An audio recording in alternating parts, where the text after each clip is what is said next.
જયતિ તે ધિકમ. હે કૃષ્ણ, તમારા જન્મને લઈને એમ નહીં, જયતિ તે ધિકમ, તમારા જન્મથી ખાલી નામનો ઉદ્ગાર કર્યો. અને આમ પણ પેલા તમે જુઓ તો ગોપીઓ પરમાત્માને પહેલેથી જ પોતાનો પતિ માને છે, એટલે પતિ જ્યાં મનાતો હોય એનું નામ લેવાનું વર્જ છે, નામ ન લેવું જોઈએ. પેલાના બહેનો ક્યારેય પોતાના પતિના નામ લેતા નહીં, એટલે ગોપીઓએ ન લીધું, અહીંયા રૂકમિણીએ પણ નામ ન લીધું. અત્યારે એ તો હવે નામનો જમાનો આવ્યો, હવે નામથી બોલાવાય છે નિશાંતભાઈ, હવે નામથી બોલા. અને ક્યારેક ક્યારેક તો આપણને એમ થાય કે આ જ્યારે પત્ની એના પતિને નામથી બોલાવતો હોય તે આપણને એમ થાય કે આ એના છોકરાને બોલાવે છે કે એના ઘરવાળાને બોલાવે છે, સમજાતું જ નથી કંઈ. મારી તો પ્રાર્થના એટલી છે કે બે માણસ ઊભા ઊભા વાતો કરતા હોય અને ત્રીજો અજાણ્યો માણસ ત્યારે ત્યાં પ્રવેશ કરે તો તમારા બે લોકોની વાત અને તમારા બેની મર્યાદા જોઈને એને ખબર પડી જોઈએ કે તમારા બેની વચ્ચે સંબંધ શું છે. આવી મર્યાદાથી જીવન જીવજો. લોકોને ખબર પડવી જોઈએ કે આનો સંબંધ શું છે. હવે એ તો કઈ રહ્યું જ નથી અત્યારે. અરે મૂળ નામે બોલાવે તો વાંધો નહીં, અને જ્યારથી આ દકોનદકી આવ્યું છે ત્યારે તો વાત જ જવા દો.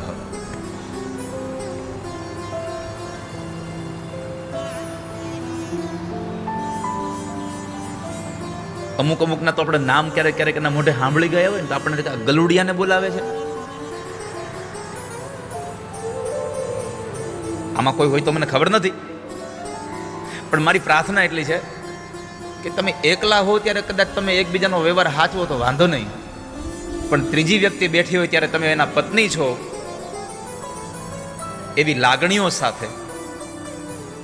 ઘણા કહેતા હોય છે તુકારામાં પ્રેમ બહુ વધે, પણ એમ ન હોય. હાવ પછી બહુ ભણી ગયા એટલે એનો અર્થ એવો નથી કે આપણે આવું કરવું જોઈએ. જેમ તમે વધારે ભણો એમ તમારામાં મર્યાદા આવવી જોઈએ, તમારામાં જ્ઞાન આવવું જોઈએ.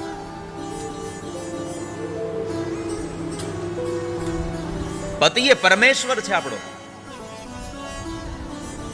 એ થોડું શરીરમાં રખડતું ગલુડિયું છે. એટલે માં રૂકમિણીએ અહીંયા સંબોધન કર્યું, શ્રુત્વા ગુણાન ભુવન સુંદર શૃણવતાંતે. શ્રુત્વા સાંભળો, અને પ્રાયઃ તમે બધા સાંભળ્યું હશે કે પેલાના બહેનો પોતાના પતિને એક જ કહેતા, એ સાંભળ્યું? તમને કહું છું, એ સાંભળ્યામાં બધું આવી ગયું. આ શબ્દ રૂકમિણીએ આપ્યો છે કે પોતાના પતિને સાંભળ્યું કઈને બોલાવવાનું.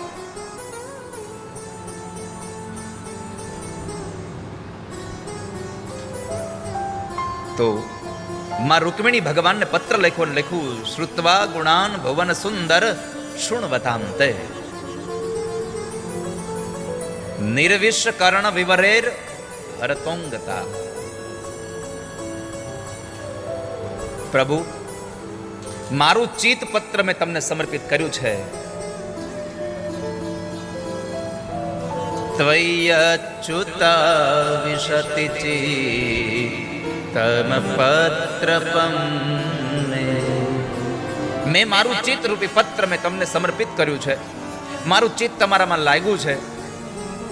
ભગવાને પૂછ્યું તમારું ચિત્ત મારામાં કેમ લાગ્યું? તો રૂકમિણી કહ્યું તમારી કથા સાંભળીને.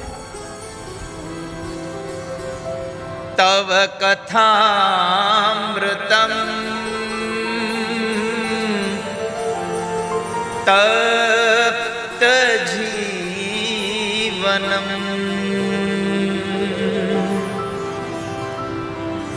તવ કથામૃતમ તપ્ત જીવનમ. અને સૌથી વાત બહુ સરસ વાત ગોપીએ કરી, શ્રવણ મંગલમ શ્રીમદાતતમ. શ્રવણ મંગલ, તમારી કથા એટલી મંગલ છે કે એને સાંભળા જ કરી એવું લાગ્યા કરે. હવે તમે આજે કથા સમજો કે આજે અહીંયા કથા વિશ્રામ થશે, કાલે તમને શું કથા સાંભળવા ઈચ્છા નહીં થાય?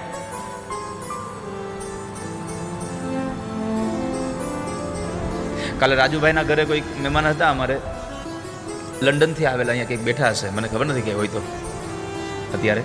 તો એ આવીને મને કહેતા હતા કે આ તો ઠીક છે, આજ કાલે કથા પૂરી થઈ જાય છે, હવે અમે કરીશું શું કાલથી? મેં એને કહ્યું કામ કરો, રાધે રાધે ઓફિશિયલ છે ને યુટ્યુબ ચેનલ, એને સબસ્ક્રાઈબ કરી લો. રોજ કથા આવશે, રોજ કથા આવશે.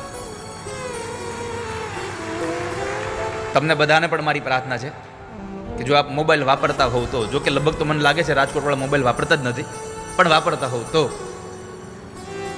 યુટ્યુબમાં રાધે રાધે ઓફિશિયલ ચેનલ છે આપણી. આપ સૌ આ ચેનલને સબસ્ક્રાઈબ કરી દેજો, લાઈક કરજો, આઇકન બટન એને પ્રેસ કરી દેજો, અને પછી જ્યારે તમને લિંક મળે કથાની,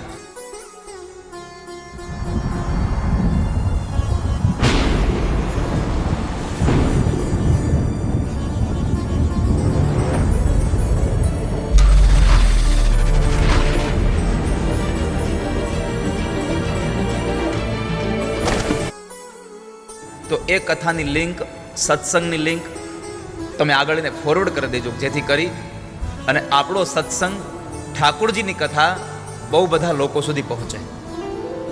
પ્રભુની કથા આપણે અનેક લોકો સુધી પહોંચાડી શકીએ.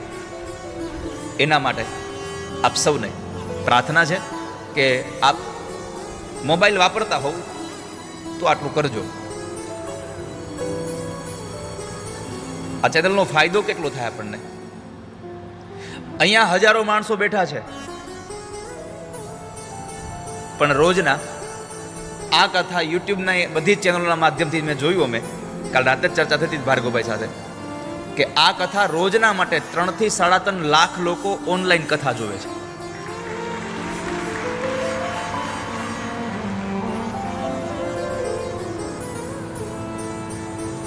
કથા પૂરી થાય એના પછી તમે જોજો રાધે રાધે ઓફિશિયલ યુટ્યુબ ચેનલમાં, કથા પૂરી થાય એના 5-7 મિનિટ થાય, 10 મિનિટ કે 15 મિનિટ થાય, ત્યાં 60-70 હજાર લોકોએ કથા જોઈ લીધી હોય છે આપણી.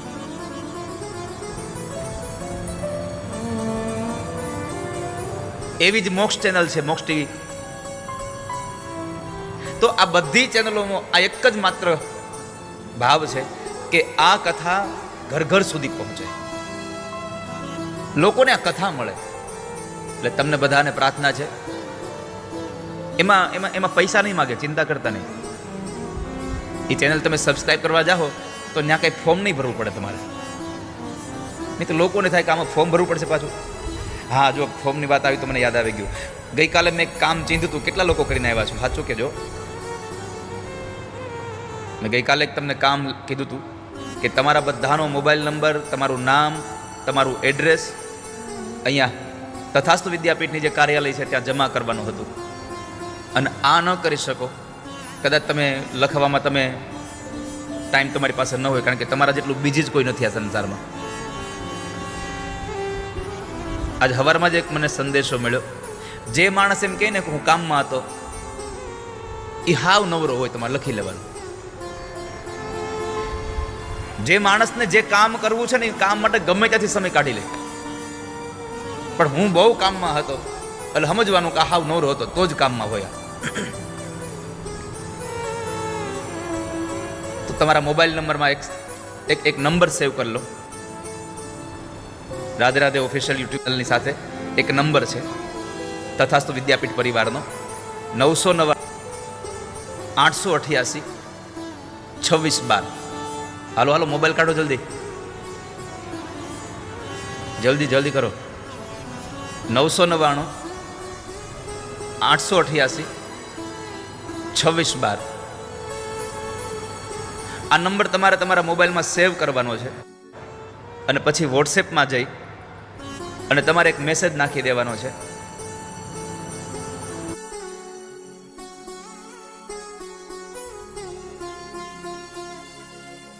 કે અમને ગ્રુપમાં એડ કરી દો, અને નીચે તમારા ગામનું નામ લખી લેજો, ખાલી રાજકોટ. એટલે પછી શું છે, અમારી પાસે આખી યાદી અલગ રહી, અને એ યાદી પ્રમાણે અહીંયા આપણું રાધે રાધે પરિવાર, આપણો રાજકોટનો પણ જે નિર્માણ થઈ રહ્યો છે એમાં તમને બધાને જોડી દેવામાં આવે. એટલે જ્યારે પણ આપણે આપણા જેને લગ્ન કરવાના છે હવે, તો સામેવાળામાં શું જોવું એના માટેનો આ શ્લોક છે. દીકરીનું વ્યવિશાળ કરવામાં આવે, દીકરીને તમે એમ કહો કે આ મૂર્તિઓ જોઈ લે, મૂર્તિ આમ જોવે હું હેન્ડસમ છે કે નહીં. ખાલી હેન્ડસમ નથી ગોતવાનો,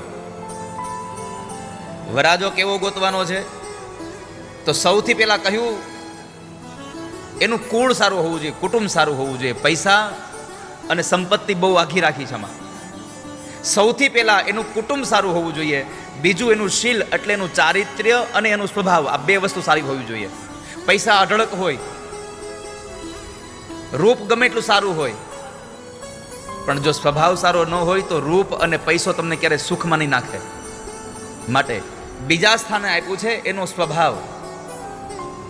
સ્વભાવ સારો હોવો જોઈએ. ત્રીજા સ્થાને વિદ્યા છે, ત્રીજા સ્થાને રૂપ છે. ખાલી પૈસા માટે થઈ અને ગમે તે જગ્યાએ લગ્ન ન કરી લેવા. હું તો હંમેશા કથાઓમાં કહેતો રહ્યો છું વડીલોને, તમારા દીકરીને જ્યારે તમારે લગ્ન કરવાના થાય ત્યારે ભલે પૈસા ઓછા હોય, પણ તમારી દીકરી અને જમાઈ એ બંને જણા એક સાથે તમારા આંગણે આવીને ઊભા રહીને તો તમારું આંગણું દીપે ને એવું જોડલું નક્કી કરજો. ખાલી પૈસા હાટું જ્યાં ત્યાં ન બાંધી દેશો. તો પેલું છે કુળ, બીજું છે સ્વભાવ, ત્રીજું છે રૂપ, ચોથું છે વિદ્યા. ભણેલો જોઈએ, ગણેલો જોઈએ. ખાલી ભણેલો નહીં હો, નકર ખાલી નકરું કોક અમુક નકરું ભણ્યા જ હોય. ખાલી પુરુષોની વાત નથી, પુરુષોએ સામે સ્ત્રીમાં પણ એ જ જોવું, ખાલી ભણેલું નહીં ગણેલું જોવું. નકર જે ખાલી ભણ્યા હોય ને એને પછી લાપસી બનાવતા ન આવડતી પાછી, તો એ બાજુવાળાને ગોતવા જ આપણે. હાલો આજે અમારે આઈટમ છે ને તો લાપસી કરી દો.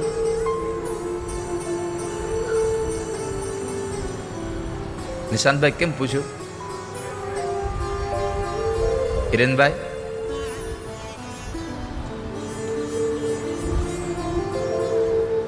એને પાકું કર્યું કે પાકું છે ને. પણ અહીંયા લખ્યું છે ભાગવતજીમાં શ્લોકમાં કે માણસે ભણેલો તો હોવો જોઈએ, પણ ગણેલો વધારે હોવો જોઈએ. કારણ કે આ દુનિયામાં ભણેલા નો કામ કરે ને એ વધારે પડતા ગણેલા કામ કરે. એક હાસ્યની વાત છે, ખોટી હશે પણ સંદેશો સારો છે. એકવાર એક પાણીની લાઈન ફિટ કરવામાં આવી. ગિરીશભાઈ પાણીની લાઈન ફિટ કરી. બધી લાઈન ફિટ કર્યા પછી વાયર વાળી લાઈન ફિટ કરી દીધી. બધી લાઈન ફિટ કરી દીધા પછી એન્જિનિયરોને ખબર પડી કે આપણે આમાંથી ઓલો વાયર તો હું હરવો કાઢવા ભૂલી ગયા. હવે એટલા મૂંઝાય કે હવે પાછું ખોલવું અને શું કરવું. ત્યાં ગામડાના એક દાદા ઉભા હતા, એને કીધું શું થયું સાહેબ? તો કહે છે થોડીક ભૂલ પડી ગઈ. શું? આ મહેનત વધારે થશે મારે. અરે પણ થયું શું? એ કે આમાંથી મારે હારોહાર એક વાયર બહાર લઈ જવાનો હતો અને એ અમે કાઢતા ભૂલી ગયા. આ બધી લાઈન ફિટ થઈ ગઈ છે આટલી મોટી, હવે પાછી કાઢવી પડશે. અરે એ થોડું કરાય કંઈ? અરે પણ દાદા કાંઈ વાયર સામે નીકળે નહીં નકર. ઉભા રહો. દાદા એક મીંદડીનું બચ્ચું પકડી આવ્યા. લાઈન મોટી હતી એટલે, નાની લાઈન હોય તો ઉંદરડી જોઈ, પણ આ તો મોટી લાઈન હતી એટલે મીંદડીનું બચ્ચું લઈ આવ્યા. અને એ મીંદડીના બચ્ચા એની પૂંછડી વાહે એ વાયર બાંધી દીધો અને પછી આગળ મૂક્યું ઉંદરડું, પાછળ જાય મીંદડી. તમારો ઉંદરડો તો આવી જ જાય. આગળ ઉંદર દોડે, પાછળ ઓલું મીંદડીનું બચ્ચું દોડે. બે જણા સામે ઉભા રાખ્યા. જેવું મીંદડું નીકળે એટલે પકડી લેજો. આ ગામડાના આ ગણેલા લોકો કરી શકે આવું. ખાલી ભણ્યા હોય ને એ બાજરાનો રોટલો બનાવવા હાટું પછી આમ પન્નું ફેરવે કે પેલા બાજરાનો લોટ લ્યો, પછી એમાં મીઠું ગાળો. આ બધુંય કદાચ લખેલું હોય, પણ પછી જે આનું શું કરવાનું? હવે તો અત્યારના બહેનોને તો બહુ ઓછો આવડે, થાબડીઓ બનાવે, કેટલાય ભમરા પડે. અને આમ ટ્રાય કરવા જાય તો હાથમાં એટલો રે, બાકી નીચે પડી જાય. અહીંયા જેટલા યુવાન બહેનો બેઠા છે એને કેટલા લોકોને રોટલો ઘડીને બનાવતા આવડે છે? હાથ ઊંચો કરો જુઓ. હવે જેને થાબડીઓ જ આવડે છે હાથ ઊંચો કરો તો.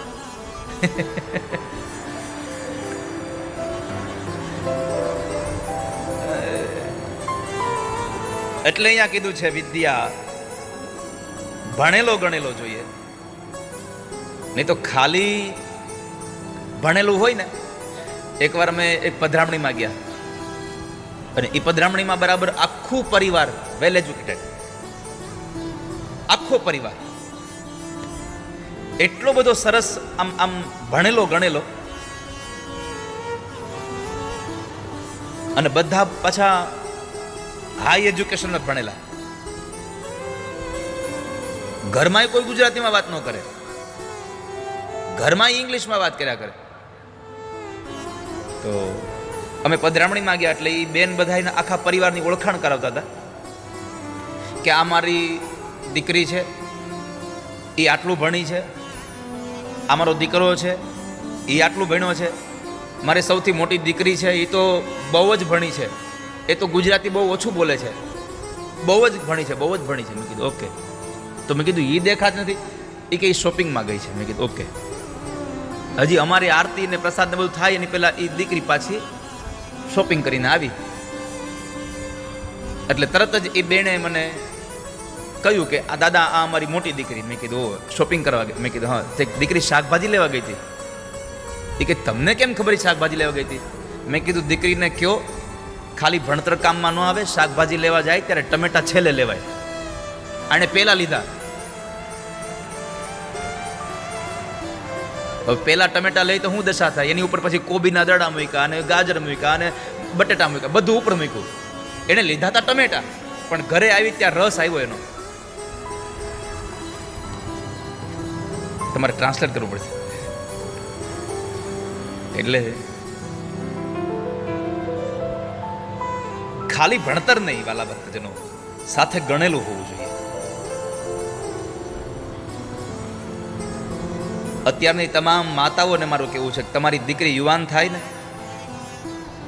એનું ભણતર પૂરું થઈ જાય ને, એટલે તમે એવી આમ આમ આમ અત્યારે આપણી મેન્ટાલિટી એવી તૈયાર હોય છે કે એને ભણવાનું હજી 6-7 મહિનાનું બાકી હોય ને ત્યાં આપણે મૃત્યુ ગોતવા માંડીએ કે આનું ભણવાનું પૂરું થાય એટલે તરત લગ્ન કરી દેવા છે. મારી પ્રાર્થના છે કે 6 મહિના લગ્ન મોડા કરજો, પણ એનું ભણતર પૂરું થાય પછી 6-8 મહિના તમારા હારે ઘરમાં રાખી રસોડામાં અને તમારા પરિવારમાં કેમ રહેવું જોઈએ એનું જ્ઞાન તમારા ઘરમાં આપજો, તો દીકરી સુખી થાય. ખાલી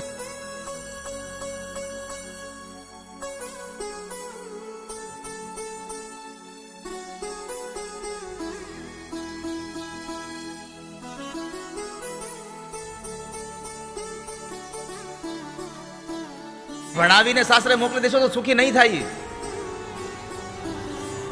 એને પરિવારનું જ્ઞાન હોવું જોશે, કોની સાથે કેમ રહેવું જોઈએ, કોની સાથે કેમ વાત કરવી જોઈએ, મારી ફરજ શું છે, આ બધું એને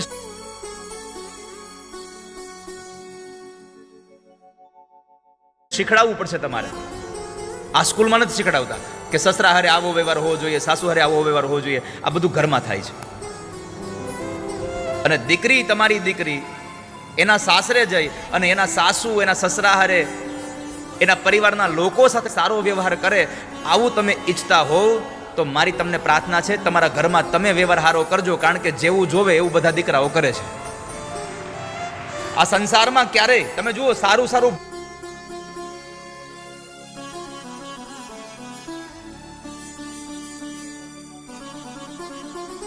ભણવા માટેના ટ્યુશન ક્લાસ કરવા પડે. સારું જેટલું ભણવું છે એના ટ્યુશન ક્લાસ કરવા પડે. ખરાબ વસ્તુ ભણવાના ટ્યુશન ના આવે. કોઈ દી ક્યાંય સાંભળ્યું કે ગાળો શીખવાડવા માટેનું અહીંયા કોચિંગ ક્લાસ હાલે છે?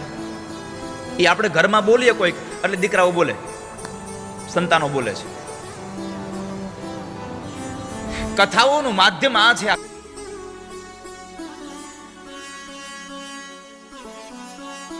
કથા આપણને આ આપી રહી છે. તો ભગવાન, મેં તમારી વિદ્યા જોઈ, તમે ભણેલા છો, તમારી ઉંમર જોઈ, મેં ઉંમર લાયક થયા વગર આપણે પ્રણાવી ન દઈએ ને, સંસારનું જ્ઞાન આવ્યા વગર એને પ્રણાવી ન દઈએ. 6ઠા સ્થાને પૈસો જોયો છે, પણ દુઃખી છે કે અત્યારે પહેલા સ્થાને પૈસો જોવામાં આવે છે, બાકીનું બધું જોયું જાય પછી પેલા આપી દો. પૈસા વાળા છે અને આમે મની ઇઝ પાવર. બધી જગ્યાએ પૈસો કામ કરતો નથી. જે જગ્યાએ પૈસો કામ ન કરે ને ત્યાં આપણો પરમાત્મા કામ કરે છે, ત્યાં આપણો પ્રભુ કામ કરે છે.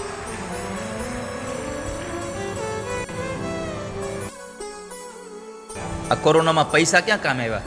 ભગવાનનું ભજન જ કામ આવ્યું છે, પ્રભુનું ભજન કામ આવ્યું છે.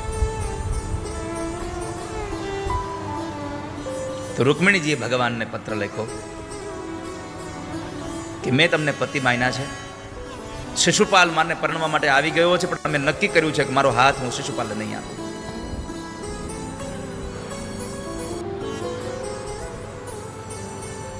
અને જો તમે મને આ પત્ર સાંભળીને, આ પત્રને વાંચીને તમે મને પત્ની તરીકે સ્વીકારતા હોવ તો એવું ન કેવડાવતા કે હા વાંધો નહીં મેં સ્વીકાર લીધા, કયો એને આવી જાય, હું આવીશ નહીં, તમારે મને લેવા આવવું પડશે. આ જીવાત્મા, આ બુદ્ધિ ભગવાનને પ્રાર્થના કરે છે કે પ્રભુ તમે મારો સ્વીકાર કરતા હોવ તો તમારે મને લેવા આવવું પડશે. હવે લેવા, આ જીવ ભગવાનને ક્યારે કહી શકે તમે મને લેવા આવજો? બોલો, આ જીવ ભગવાનને ક્યારે કહી શકે તમે મને લેવા આવજો? આ જીવ પ્રભુને તો જ કહી શકે કે જો તમે જીવનમાં સારા કામ કર્યા હોય. તમે સારા કામ કર્યા હોય તો પરમાત્માને કહી શકો કે મને લેવા આવજો. ક્યાંક દાન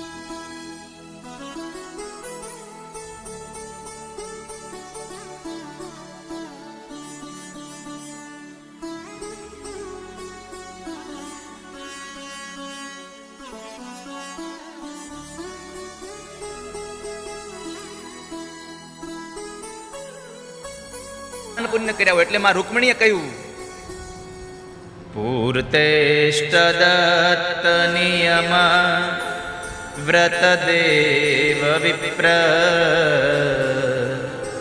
ગુર્વર્ચનાદિભિરલમ ભગવાન પરેશ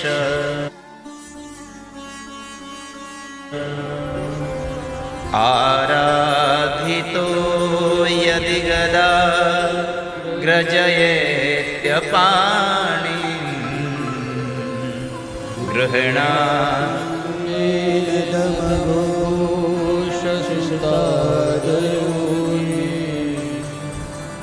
ભગવાન પૂર્તેષ્ટ દત્ત નિયમ વ્રત દેવ વિપ્ર. આમાં લખ્યું છે કે જો તમે ક્યાંય પાણીના પરબ બંધાવ્યા હોય, કોઈ જગ્યાએ તમે નિશાળો બંધાવી હોય, ક્યાંય કોઈને તમે જમાડ્યા હોય, કોઈને દાન પુણ્ય કર્યું હોય, તમે અરે જીવનમાં સત્કર્મ કર્યું હોય,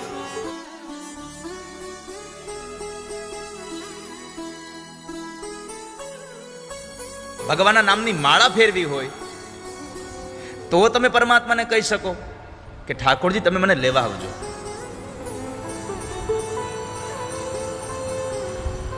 એમને તો તમે કહી ન શકો. માટે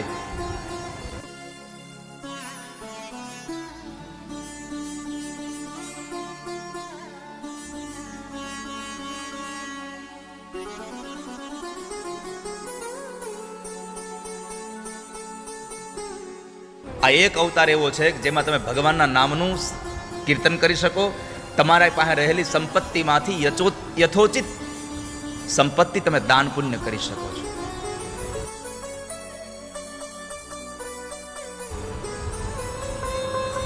બાકી કરોડો રૂપિયાના મકાનમાં માણસોની હારે એકાદું ગલુડિયું રહેતું હોય છે, અને એ પછી પાછું કેટલું મોંઘું હોય, 5-8 લાખનું હોય.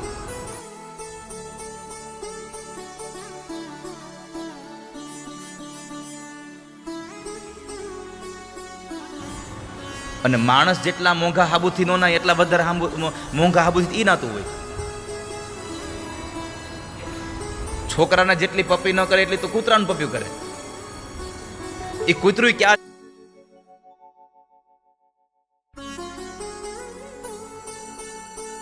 નું પુણ્યશાળી હશે કે આવા ઘરમાં ગયું હશે? હે, આખો દી તેડીને ફરે બધા એને, ઘડી કેઠું પગ ન મૂકવા દેનો. સોફા માથે બેસે. મને વાંધો નથી તમારે, જીવ પ્રત્યે તમારો ભાવ, તમારી લાગણી હોય તો રાખો, પણ જેમ સવારમાં ઉઠીને કૂતરાને લઈને બહાર જાઓ છો, જેમ સાંજે આવીને કૂતરાને ચક્કર મરાવવા લઈ જાઓ છો ને, એમ જો ઘરમાં વડીલ મા બાપ હોય તો એનો હાથ પકડીને થોડુંક લઈ જાજો મંદિર સુધી, એ કામ આવશે.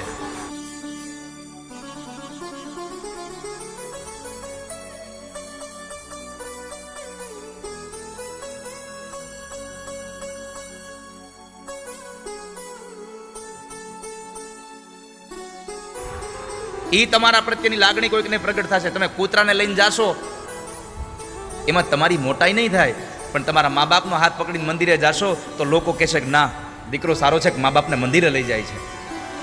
આમાં તમારી કિંમત થશે.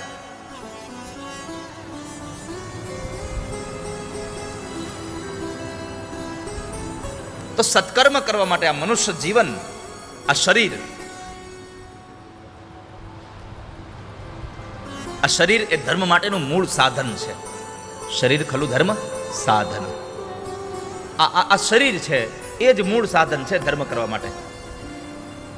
લાખો રૂપિયાના માલિક હોવ તમે, અબજો રૂપિયાના માલિક હોવ, અને તમારી પાસે એટલી સંપત્તિ છે કે તમારે કોઈને દાનમાં દેવી છે તો તમે તમારા હાથે દઈ શકો, પણ તમારા ઘરમાં રહેલું એ કૂતરું તમે કયો એમ કરતું હોય, પણ તમે એને કયો લ્યો આ લાખ રૂપિયા કોઈને દાનમાં દઈ આવી, એ દઈ શકે દાનમાં કોઈને?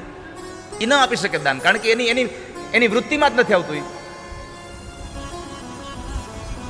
એટલા માટે આ શરીર પરમાત્માએ આપ્યું છે. આ શરીરથી તમે દાન પુણ્ય કરી લેજો. સજની દાન દયાની ઘડી છેલી છે, સજની દાન દયાની ઘડી છેલી હો, સજની દાન દયાની ઘડી છેલી છે. દાન દયાની ઘડી છેલી છે. મહાજન પરિવારના દરેક સભ્યોને કહું છું, રાજકોટ વાળાઓને, કે આજે છેલ્લો દિવસ છે. આ કથા નિમિત્તે કે દાન પુણ્ય કરવું તો કરી લેજો. હજી તમારા હાથમાં આજનો છેલ્લો દિવસ છે. હજી પછી કાલ તમે દાન પુણ્ય કરવા જાઓ તો સજની દાન દયાની ઘડી છેલી છે. સજની દાન દયાની ઘડી છેલી છે. દાન સુપાત્રે કરવું ધ્યાન, પ્રભુનું ધરવું ભક્તિ થી ભવતરવું સત્સંગ કીજીએ.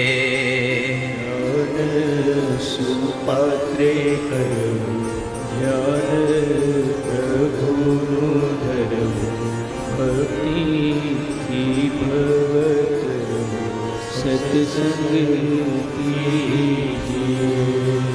સજની ટાણું આવ્યું રે ભવજળ તરવાનું, સજની ટાણું આવ્યું રે ભવજળ તરવાનું. મોંઘો મનુષ્યનો વારો ભવ સાગરનો યારો ડાયા, દિલમાં વિચારો સત્સંગ કીજીએ. મનુષ્યનો વારો ભવ સાગરનો યારો ડાયા, દિલમાં વિચારો સત્સંગ કી. હો સજની ટાણું આવ્યું રે ભવજળ તરવાનું, સજની ટાણું આવ્યું રે ભવજળ તરવાનું. સજની ટાણું આવ્યું રે ભવજળ તરવાનું. આ સંસારમાં ભવજળને તરવા માટે કોઈ શ્રેષ્ઠ સાધન હોય તો એકમાત્ર આ મનુષ્ય અવતાર છે. આમાં તમે કથામાં આવીને બેસી શકો, આમાં તમે પ્રભુનું ભજન કરી શકો. આટલો મોંઘો અવતાર મળ્યો છે. સત્કર્મ કરી લેજો. કંઈક તમે સારું કામ કરશો ને તો તમારા ગયા પછી પણ તમારી યાદ આ સંસારમાં લોકોને આવશે, નહીં તો તમારી ફરિયાદ થશે.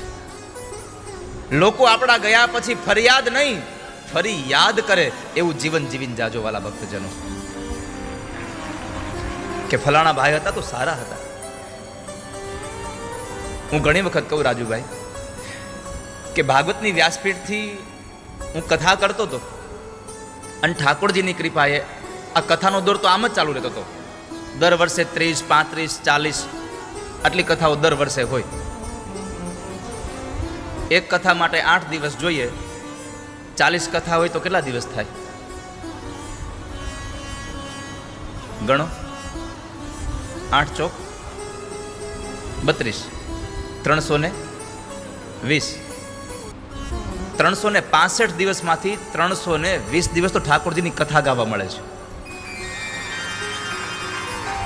365 દિવસમાંથી 320 દિવસ ઠાકોરજીની કથા મળે છે.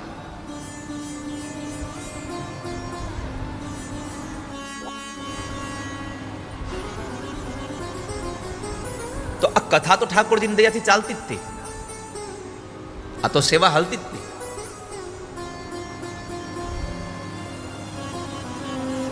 પરંતુ આ કથાનો આટલી મોટી ફલક મળી, આટલા લાખો લોકો આપણી સાથે જોડાય અને પછી પણ જો આપણે એકાદું સારું કામ કરી ન જઈએ તો ભગવાનને પોતાને રંજ રહી જાય કે આને આટલું બધું આપ્યું પણ આને કોઈ દી સારું કામ ન કર્યું કઈ સમાજમાં. જ્ઞાતિના પ્રમુખ બનવાનું પદ આપણને ઠાકોરજીની દયાથી મળે, સમાજના લોકો આપણને ઉપર ભરોસો મૂકે અને પછી જો આપણાથી સમાજનું કઈ સારું કામ ન થાય તો ઠાકોરજીને પણ એમ થાય કે આને મેં પદ અપાયું શું કામ. જ્ઞાતિના લોકોને દુઃખ થાય કે આને શું કામ આપણે પદ આપ્યું, કઈ કામ તો ન કર્યું સારું. રાજુભાઈ અને નિશાંતભાઈની આખી ટીમે આ મને જાણવા મળ્યું ત્યારથી આવી સારી મોટી એક કથા, આ બીજી કથા છે એમની. થોડા વર્ષો પહેલા પણ એક કથા એમ આપણા પરિવારમાં કરી અને ફરી પાછી આટલી મોટી કથા કરી. કારણ સમાજને કશુંક મળે, આ કથા દ્વારા કંઈક એવું નિર્માણ થાય કે જે કથાને અને માણસના જીવનને કાયમ માટે આપણને યાદ રાખી શકીએ. એના માટેનું આ પ્રયોજન છે. પછી મેં સંકલ્પ કર્યો કે આ વ્યાસપીઠથી આટલા લાખો લોકો મારી સાથે જોડાઈ રહ્યા છે તો આ બધાને સાથે લઈને એક એવી સેવા કરીએ કે આપણે વયા ગયા પછી પણ સમાજના લોકો આપણને યાદ કરતા રહેવા જોઈએ. અને એના માટે થઈને Radhe Radhe education and charitable trust દ્વારા તથાસ્તુ વિદ્યાપીઠનું નિર્માણ કર્યું છે. આપ અત્યારે જે ટીવી સ્ક્રીનમાં જોઈ રહ્યા છો એ તથાસ્તુ વિદ્યાપીઠ છે કે જેમાં કોઈ પણ જ્ઞાતિનો ગરીબ ઘરનો બાળક ભણવામાં હોશિયાર હોય તો એવા છોકરાઓને પૈસાના અભાવે જો એનો અભ્યાસ છૂટતો હોય તો એવા છોકરાઓને 11-12 સાયન્સમાં ભણવાનું, હોસ્ટેલમાં રહેવાનું, એનું જમવાનું, એના ચોપડા, એના કપડાં બધું જ આપવાનું. 1 રૂપિયો ફી નહીં લેવાની એની પાસેથી. 1 રૂપિયો ફી નહીં લેવાની. આવી 11-12 સાયન્સની આ સ્કૂલ બની રહી છે. બ્રાહ્મણોના છોકરાઓ માટે વેદ વિદ્યાલયમાં નિર્માણ થઈ રહ્યું છે. કારણ કે પૈસા કમાતા શીખવીશું તો પૈસા વાપરવા ક્યાં એ શીખવું પડશે ને. આપણા વેદોને જીવંત રાખવા પડશે. એટલા માટે તથાસ્તુ વિદ્યાપીઠમાં વેદ વિદ્યાલય પણ ચાલે છે અને અત્યારે એનું પ્રવેશ કાર્ય ચાલુ થઈ ગયું છે આ વર્ષનું. પુનઃ એકવાર યાદી કરાવી દઉં કે જેને પણ કોઈ બ્રાહ્મણના છોકરાઓને વેદ વિદ્યાલયમાં અભ્યાસ કરવો હોય 1 રૂપિયો ફી નથી. એનું સંધ્યાનું આસન પણ તથાસ્તુ વિદ્યાપીઠ એને આપે છે. એનું પહેરવાના ધોતી પણ તથાસ્તુ વિદ્યાપીઠ આપે છે. એટલા માટે કોઈ બ્રાહ્મણના છોકરાઓને જો વેદ વિદ્યાલયમાં અભ્યાસ કરવો હોય તો ત્યાં એને મોકલી શકો છો. આપણને આ સંસારમાં મોકલ્યા છે અને જાવું હોય તો ભગવાનના ધામમાં જવાનું કરજો. કારણ કે આ બધી હોટલો કેટલા વાગ્યા સુધી રહેવા દે આપણને? તમે જેટલા દિવસના પે કર્યા હોય ત્યાં સુધી પૈસા થઈ રહી તો ચાલો ભાઈ, અને તોય ન નીકળો તો પછી તમારું અંદરનું એસી લાઇટ ને બધું બંધ થઈ જાય. કરો હું તમે જ્યાં સુધી પૈસા હશે ત્યાં સુધી તમને હોટલમાં રોકાવા દે છે, એવી જ રીતે જ્યાં સુધી તમારી પાસે પુણ્યનું ભાથું હશે ત્યાં સુધી તમને સ્વર્ગમાં રહેવા દેશે. પુણ્યનું ભાથું પૂરું થશે એટલે કહે જાઓ મૃત્યુલોકમાં પુણ્ય કમાઈ આવો પાછા. પણ મારે તો તમને એટલા માટે કહેવી છે આ વાત કે સ્વર્ગમાં જવાની ઈચ્છા ન રાખવી. જાવું છે તો ભગવાનના ધામમાં જાવું, કારણ કે ગીતાજીમાં ભગવાન બોલ્યા છે યદ ગત્વા ન નિવર્તન્તે તદ્ધામ પરમમ મમ, કે હે અર્જુન, આ સંસારમાંથી જે માણસ મારા ધામમાં આવે એને ફરી પાછું આ પૃથ્વી લોકમાં જવું જ નથી પડતું ક્યારે. યદ ગત્વા ન નિવર્તન્તે તદ્ધામ પરમમ મમ. માટે લઈ જાજો તારા ધામમાં. એટલે એકવાર ભાવથી ગાવ, હરે વાલા અરજી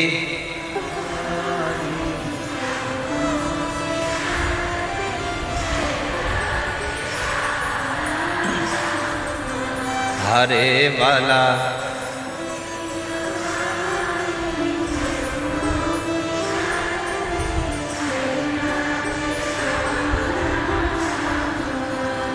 પછી બીજી એક પ્રાર્થના એક કડી ગાઓ.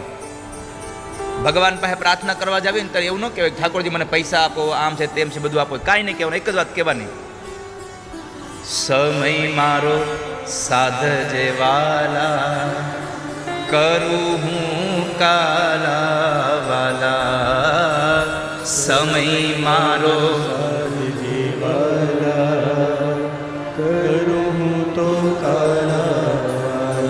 જ્યારે મારો અંત સમય આવે ને મારી જીભ બંધ થઈ જાય કદાચ, તો મારી પ્રાર્થના એટલી છે, જીભ લડી મારી પરવશ બનશે, હારી બેસીશ હું હામ.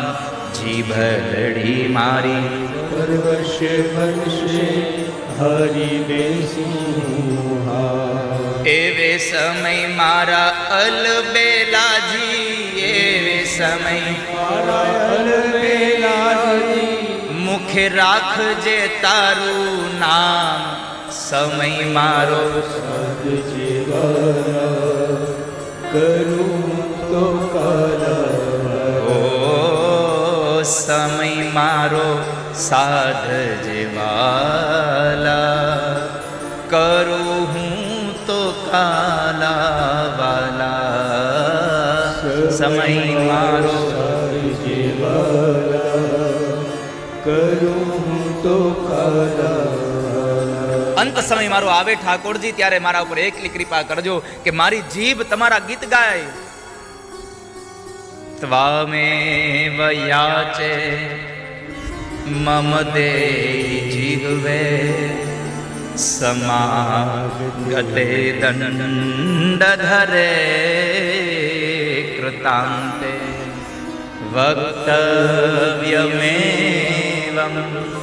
મધુરં સુભક્ત્યા ગોવિંદ. હે ગોવિંદ, મારા ઉપર એટલી કૃપા કરજો કે મારો અંત સમય આવે ને, આ જીભને કીધું છે જીભ તારે જેટલા રસાસ્વાદ લેવા હોય એટલા લઈ લે, પણ મારી પ્રાર્થના એટલી છે કે જ્યારે યમના દૂતો દંડ લઈને મારી સામે ઊભા હોય ને ત્યારે મારી જીભ ઉપર હે ગોવિંદ, હે માધવ, હે દામોદર આવે ને એટલી કૃપા કરી દેજે મારા ઉપર.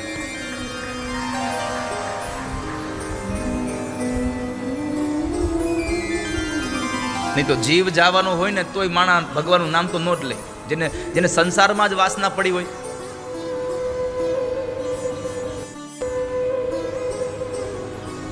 એક બાપા બરાબર બીમાર પડ્યા અને મરવા હાવ પડ્યા. આમ તમે જુઓ ને તો 93-94 વર્ષના હતા. ખાટલામાં હોય ને તો દેખાતા નહોતા, એવા હાવ દુબળા પાતળા થઈ ગયા. છોકરાઓ બધા ઊભા હતા બાજુમાં. બાપા પડ્યા આમ આમ એટલું બધું આમ સેન્સ નહોતું એને, એટલે આમ તમે જુઓ તો પડ્યા ખાલી એક શબ્દ બોલતા હતા, વાહ વાહ વાહ. 3 દીકરા અને દીકરાની વહુ, એના છોકરા બધા ઊભા હતા. એટલે મોટા દીકરાની વહુએ કીધું કે સાંભળ્યું બાપુજી વાહ વાહ કંઈક કરે છે, એટલે મને એમ લાગે છે કે એને વારસામાં આપણને કંઈક આપવું છે પણ બોલી શકતા નથી. ત્યાં બીજા દીકરાને વહુએ કીધું કદાચ ભાભી એવું નહીં હોય, કદાચ વાડામાં દાદાએ કંઈક દાટ્યું હશે એટલે વાહ વાહ કરે છે પણ કંઈ બોલી નથી શકતા. ખજાનો કંઈક દાટ્યો છે, હવે શું કરવું? તો કે ડોક્ટરને બોલાવો. ડોક્ટરને બોલાવ્યા જલ્દી. ડૉક્ટરને કીધું, ડૉક્ટર સાહેબ આ અમારા દાદા બોલી શકતા નથી, એ ક્યારના વાહ કરે છે, એને કંઈક અમને કંઈક કહ્યું છે પણ બોલી શકતા નથી, કંઈક બોલે એવું કરજો, એકવાર બોલે એવું કંઈક કરી દો. આ લોકોને એમ થયું કે વાડામાં કંઈક દાટ્યું છે, વારસો હજી ક્યાંક પડ્યો છે, દેવો છે. તે ત્રણેય દીકરાની બહુ હામું જોવે, કારણ કે ડૉક્ટર સાહેબે કીધું કે બોલે એવું એક પ્રયત્ન થાય. શું? તો કે 25,000નું એક ઇન્જેક્શન આવે, એ જો દઈને તો કદાચ એકવાર બોલો તો બોલી જાય. હવે દીકરાની બહુ હામું જોયું કે આ 25,000નું શું કરવું, એટલે પછી નક્કી કર્યું આપણે એક કામ કરીએ, દાદા બોલશે એટલે કહેવાના છે ખજાનો ક્યાં પડ્યો છે. એ ખજાનો મળે ત્યારે એમાંથી આપણે ત્રણેય 25,000 ભાગે 8,000 ભાગમાં આવશે, પણ ઇન્જેક્શન દઈ દો આને. અને દાદાએ જે ડાયટું હશે એ થોડું તો હશે નહીં, કંઈ થોડું તો હશે નહીં, જાજુ જ હશે. તો 8,000 ઓછા આવ્યા એમ ગણીશું, ભલે કાંઈ વાંધો નહીં. ડૉક્ટર સાહેબ કીધું, ડૉક્ટર સાહેબ દઈ દો, 25 નહીં 30 વાળું દો, બોલે એવું કરી દો. અને ડૉક્ટર સાહેબે એને સરસ મજાનું ઇન્જેક્શન ભર્યું અને દાદાને આમ હાથમાં ઇન્જેક્શન આપ્યું. અને 30, 40 ને 50, 60 સેકન્ડ થઈ, 1 મિનિટ થઈ પૂરી. અને દાદા બોલ્યા, દાદા બોલો જલ્દી, શું કેવું તમારે? તમે વાહ કરતા હતા ને. દાદા એટલું કીધું, મારી હામું હું જોવો છો? કે ઓલો વાછડો હામણો ચાવે છે. કે આટલું કહીને દાદા ગયા. આ હામણો 30,000નો પડ્યો. એટલે ભગવાનને કીધું, ત્વામે વયાચે મમ દેહી જીહવે સમાગતે દંડ ધરે કર.